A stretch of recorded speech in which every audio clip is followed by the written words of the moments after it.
मैं निवेदिता जी आपसे जानना चाहूंगा कि कर्म और भाग्य आपकी रेकी में भी कहीं पे इसका कॉम्बिनेशन है? जी, रेकी में जहाँ तक कर्म और भाग्य का सवाल है सब, तो कर्म और भाग्य तो मनुष्य के साथ में रहते ही हैं। और क्योंकि रेकी के माध्यम से भी जिस भी तरह के प्रश्नों का हम उत्तर चाहते हैं या किनके परिप्रेक्ष्य में किसी प्रकार का आकलन चाहते हैं, तो वो जो भी वाइब्रेशंस हमें प्रोवाइड कराएगी वो कहीं ना कहीं उनके कर्म और भाग्य की गति के अनुसार ही आकलन हमें प्राप्त होगा। क्योंकि उनके साथ उनके भाग्य और कर्म किस तरह से सपोर्ट कर रहे हैं, उनके अनुसार वो उन्हें क्या प्रदान करना चाहते हैं। तो रेकी भी एक विधा है, एक तरीका है जिसके माध्यम से हम किन्हें क्या प्राप्त होने वाला है, किनके साथ क्या होने वाला है, ये हम बता सकते हैं जी। तो जो होना है वो तो कर्म और भाग्य के आधार पे तो होना ही होना है। केवल एक विधा, एक अलग विधा का ही तो फर्क है। कोई विधा ये तो नहीं बदल सकती कि एक विधा है वो कर्म और भाग्य के आधार पे कुछ और प्रदान कर सकती है, और एक विधा कर्म और भाग्य से परे हटकर कुछ और प्रदान करने में सक्षम है। तो प्राप्त तो वही होगा। चलिए जी, रेखा जी से हम जानना चाहेंगे। रेखा जी, टैरो कार्ड क्या कहता है इस मुद्दे पे अगर हम बात करना चाहें? कर्म की अगर मैं बात करती हूँ तो जो कर्म देखिए दो प्रकार के होते हैं। एक तो हम प्रारब्ध लेके जो हम चलते हैं करते हैं, लेकिन जो कुछ नए कर्म भी होते हैं जो हम साथ में जीवन में अपने बनाते चले जाते हैं।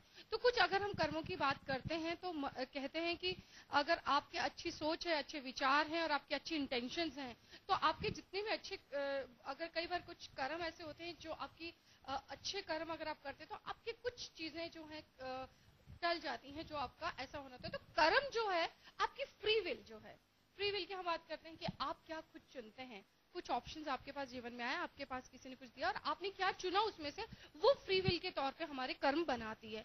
तो मेरा यह कहने का मतलब है कि कर्म और भाग्य दोनों बैलेंस होते हैं, लेकिन कुछ कर्मों को अगर हम अपने मान करके चलते हैं कि नहीं हमारे कर्म से दूसरों के भी और बहुत चीजों का समावेश रहता है साथ में, तो मैं मानती हूँ कि कर्म जो है व्यक्ति को बहुत नई चीजें और ऊर्जा और बहुत सब चीजों को लेकर। रेखा जी, मेरा अगला सवाल है आपसे, मैं सभी से जानना चाहूंगा ये, जिस तरह से एग्जिट पोल, वेव बनी, हर कहीं पे कहा जाता है सेमीफाइनली माना जा सकता है 5 राज्यों में जो चुनाव हुआ, 4 राज्यों में भाजपा, 2 में वापसी की और 2 में कांग्रेस से सत्ता ली।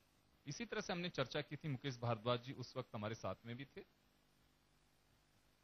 क्योंकि ये सब चीजें जो नरेंद्र मोदी के साथ जुड़ रही हैं उन्हें बहुमत भी मिलता दिखाई दे रहा है। आप लोग भी कह रहे हैं, एग्जिट पोल भी कह रहा है। अगर ये सब चीजें सच साबित होती हैं तो ऐसे में उनसे उम्मीदें भी बढ़ती जा रही हैं। तो ये जो उम्मीदें हैं ये कितना बड़ा चैलेंज है भविष्य की स्थिति को अगर आपके टैरो कार्ड से हम देखें तो? देखिए, मैं एक चीज बहुत अच्छी कोट करना चाहूंगी यहाँ पे। इस बार जो वोटिंग का हुआ है, इस बार other parties versus Modi ji का अगर हम बात करें, बहुत ओपनली हम इसको बात कहें तो इस बार other party versus Modi ji का वोटिंग का उसमें रहा है। और जो यूथ ने अपना आइकन जो चुना है वो मोदी जी को चुना है। अब बात करते हैं कि उनके सामने जो चैलेंजेस की है, जो उनको फेस करने हैं, तो वो हम जैसे अभी पहले भी बात करी है। लेकिन एक सबसे इंपॉर्टेंट बात जो अगर आ रही है, हम बात करते हैं, देखिए इतनी एक्सपेक्टेशंस है लोगों की उनसे कि यहाँ पे एक्सपेक्टेशन लेवल जो है यूथ का या पब्लिक का बहुत ज्यादा बढ़ चुका है। तो उन एक्सपेक्टेशंस को अगर कहीं पे भी थोड़ी सी भी ये मिलेगी कि नहीं हमारे साथ ऐसा नहीं हुआ जितना हमने एक्सपेक्टेशन किया था, तो पब्लिक के लिए भी थोड़ा सा वो रहेगा और वही चीज उनके लिए चुनौती बनती जाएगी। तो ये तो चुनौती भरा तो है ही समय उनके लिए, जो भी हम बात कर रहे हैं। तो भावनाओं का भविष्य क्या रहेगा इसमें? भावनाओं का भविष्य तो यही रहेगा कि अगर हम अपने आप को ये मान लें कि अगर हमें अपने देश को मजबूत करना है, यहाँ पे हम व्यक्तिगत तौर पे या मोदी जी को ना ही एक खाली वो माने और हम सब पब्लिक भी और गवर्नमेंट भी दोनों करके मिलकर के वो करते हैं, तो भावनाएं किसी की कोई आहत नहीं होंगी, ऐसा काजवी कह रहे हैं। लेकिन वाकई मिलके काम पब्लिक को भी करना है और गवर्नमेंट को भी साथ में जुड़ना है। जी, वापस मैं निवेदिता जी आपके पास में आऊंगा एक बार कि भावनाओं का भविष्य क्या कहता है आपके इसमें? जो उम्मीदें लोग पाले बैठे हैं नरेंद्र मोदी से। देखिए, आज तक जहां भी चुनाव रहे, चुनाव के बाद ये सुनने को मिलता था कि कांग्रेस की सरकार बनेगी या बीजेपी की सरकार बनेगी। लेकिन इस बारी आप ये देखिए, मोदी जी की लहर इस प्रकार की है कि लोग ये कहते नहीं थक रहे हैं कि मोदी जी की सरकार बनेगी। उन्हें बीजेपी नहीं साहब, वो कह रहे हैं मोदी जी की सरकार बनेगी। बीजेपी भी कह रही है ये तो कि अब की बार मोदी सरकार, वो बीजेपी गवर्नमेंट नहीं बता रही है। बिल्कुल साहब। तो इस हिसाब से जहां इतना स्नेह और समर्थन जनता का मोदी जी के साथ में है, तो जाहिर सी बात है साहब कि उनसे उम्मीदें और एक्सपेक्टेशंस तो है ही है सब जी। लेकिन जहां तक उनके पूरा होने का सवाल है साहब, उन भावनाओं के अनुसार क्या किया जा सकेगा उसका सवाल है।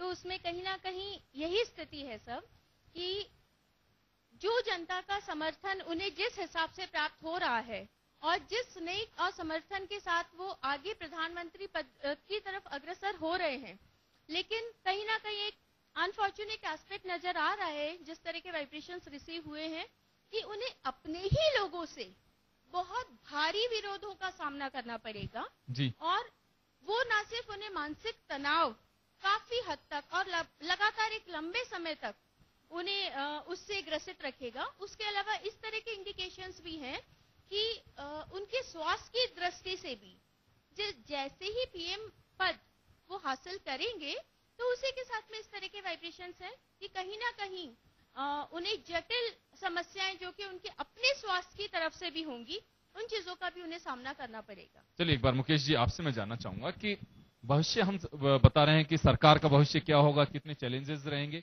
लेकिन एक जनता की भावना है जो नरेंद्र मोदी को जिस तरह से खुल करके समर्थन दिया है, और हमें चलिए बहुत लंबा अनुभव तो नहीं है, लेकिन मैं जितना देख रहा हूँ चुनावों के बारे में जब से समझ रहा हूँ तब से मुझे इस तरह की वेव बहुत कम दिखाई दी है कि किसी व्यक्ति के लिए लोग इसी तरह से पागल हो। हमारे पास में बहुत सारी चीजें ऐसी हम दिखाना चाहें अभी, लेकिन बुलेटिन में हम देंगे उन्हें कि कोई चाय पिला रहा है, कोई मंदिरों में जा रहा है, हमने उनसे पूछा कि नरेंद्र मोदी से आप कभी मिले हैं कि नहीं मिले हैं। सब्जी मंडी में हम जा रहे हैं तो लोग कह रहे हैं कि अब की बार मोदी सरकार वो सब्जी की कीमत कम कराएगी, चीनी की कीमत कम कराएगी। जो उम्मीदें लोग पाले बैठे हैं, इन उम्मीदों का, इन भावनाओं का भविष्य क्या है इसमें? देखिए, जब भी भावनाओं पे आधारित पॉलिटिक्स होती है, देश हमारा ऐसा है कि हम इमोशंस पे मूव करते हैं। हमने हमेशा इमोशन, आप कोई भी चुनाव देखिए हमारे देश का, कभी इंदिरा गांधी, कभी राहुल गांधी, कभी राजीव गांधी, कभी सोनिया गांधी, उससे पहले जो है जवाहरलाल नेहरू, कभी आप देखेंगे तो महात्मा गांधी। मतलब हमने हमेशा पोल इमोशंस पे किया। पूरा देश इमोशंस पे चलने वाला देश है। हम भावनाओं से मुक्त हो ही नहीं पाए, हम सही से राजनीति कर ही नहीं पाए। हमने अपने देश को राजनीतिक रूप से ताकत कभी सच में तो दी ही नहीं। ये एक बार फिर हम ट्रैप हुए हैं एक तरह से देखा जाए तो। लेकिन इस बार पहली बार ऐसा हुआ है कि आप इसको, मेरी बात को थोड़ा सा एक उसमें जा सकते हैं, लेकिन ये देश दो हिस्सों में बंटते हुए नजर आया कि या तो सैफ्रॉन कलर या व्हाइट, मतलब बिल्कुल एक क्लियर एक लोगों के मन में था। तो चाहे जो भाव और विकास और इनकी कितनी बातें हुई हो, लेकिन लोग सिर्फ इससे खुश हो जाएंगे शायद कि देश का स्वाभिमान अगर कायम रखने में मोदी सफल रहे। अगर जो बातें उन्होंने कही हैं दो मुद्दों पर, देश के स्वाभिमान के मुद्दे पर विदेशों से नीतिगत, और अपने देश में एक इस तरह की बात कि जो इमोशंस को कहीं ऊपर लेके जाने वाली बात है, और जो कि वो हैं वृश्चिक राशि के व्यक्ति हैं तो इमोशंस को अच्छी तरह पहचानते हैं, नफ्स को पहचानते हैं। तो इन दो मुद्दों पर अगर उन्होंने अपनी पकड़ बना के रखी तो बाकी मुद्दों से वो ध्यान हटाने में सफल रहेंगे।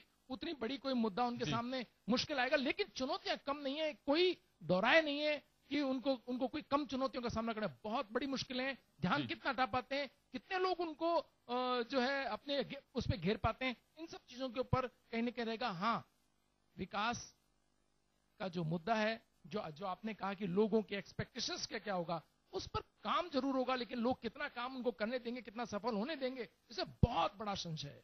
चलिए मैं पुरुषोत्तम जी आपसे मैं जानना चाहूंगा, समय बहुत कम है, हम आप लोगों से इसके बाद एक मिनट में जवाब लेना चाहेंगे और अगला सवाल होगा मैं बताऊंगा। लेकिन पहले मैं आपसे भी ये जानना चाहूंगा कि आपका ज्योतिष शास्त्र क्या कहता है, भविष्य की सरकार के बारे में आपने बताया है, चुनौतियों के बारे में आपने बताया, और अब मैं जानना चाहूंगा कि जो भावनाएं लोग नरेंद्र मोदी से लगा बैठे हैं उनका क्या होगा?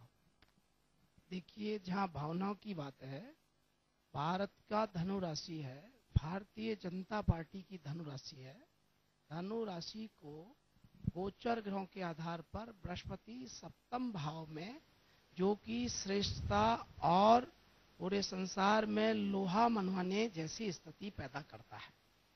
बात ज्योतिषीय गणना की करें तो नरेंद्र भाई मोदी का तुला लगन का हमारे पास जन्म कुंडली है, जिसमें इनकी कुंडली में जो यश कीर्ति की बात कर रहे हैं, आप भी इस विषय पर काफी संवाद किया। ये बात सही है कि भावनाओं के साथ साथ नरेंद्र भाई मोदी को 10 साल के लिए चंद्रमा की महादशा है जी। और ये चंद्रमा की महादशा पूरे देश के लिए और भारतीय जनता पार्टी के लिए एक स्थिरता देने वाली रहेगी। साथ में पूरे संसार में अपनी योग्यता, क्षमता, शक्ति, सामर्थ्य के माध्यम से लोहा बनवा के रहेगी, क्योंकि इनकी कुंडली में गुरु कुंभ राशि में स्थित है, जो कि गुरु सम राशि में है, और गुरु तीसरे छठे घर और छठे घर का स्वामी होकर के इनकी कुंडली में 5वें घर में स्थित है। नरेंद्र भाई मोदी की गुरु की दृष्टि 9वें और 11वें पहले घर पर यहाँ होती है। मंगल शनि की पूर्ण दृष्टि गुरु पर होती है, इसलिए निश्चित रूप से ये व्यक्ति निडर होकर के साहसी और निष्ठावान। चलिए, माना जा सकता है कि देश उन के लिए भावनाओं को आहत नहीं होने देंगे। बिल्कुल नहीं होने चलिए, देंगे। वापस और देश के लिए में श्रेष्ठ समय बहुत है। कम है। जी। रेखा जी, मैं आपके पास में आना चाहूंगा। 1 मिनट में हम आपसे जवाब चाहेंगे।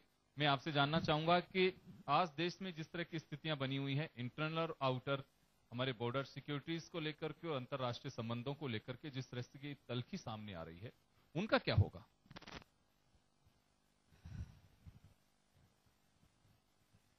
देखिए, जब बात करें तो पहले हम थोड़ी सी अपनी इंडियन उसमें बात करें। इंडियन इकोनॉमी बहुत अच्छी से उभर के आएगी इसके अंदर, नो डाउट कि जिस तरह से अभी जिस स्टेज पे हम दिशा देने वाले हैं अपने इसको, कल से जो हमारे देश को दिशा मिलने वाली है उसमें होगा। लेकिन कुछ सामने जो ये है, ये इतना आसान नहीं रहेगा। हाँ, लेकिन कुछ मुद्दे हम जरूर इसका हल ढूंढ पाए। जी, लेकिन अभी सुरक्षा की दृष्टि से और जिस तरह की स्थितियां देश में हैं, सुरक्षा की दृष्टि से हमें और मजबूत होना है, और ये एक चैलेंज है। तो मैं यहीं पे यही कहूंगी कि हमें अभी भी दूसरों के ऊपर कुछ चीजों के लिए डिपेंड रहना पड़ेगा। चलिए, निवेदिता जी, आपसे मैं जानना चाहूंगा कि समय बहुत कम है हमारे पास में। मैं आपसे जानना चाहूंगा कि सुरक्षा की दृष्टि से अगर हम बात करें तो भारत का भविष्य क्या रहेगा जिन हाथों में सत्ता जा रही है? जी, अगर हम सुरक्षा की दृष्टि से बात करें तो जिन हाथों में सत्ता जा रही है, उसके बाद भी हम ये महसूस कर सके कि हम सुरक्षित हैं, आंतरिक तौर पर भी और बाहरी तौर पर भी, उस भावना को अभी आने में काफी समय लगेगा।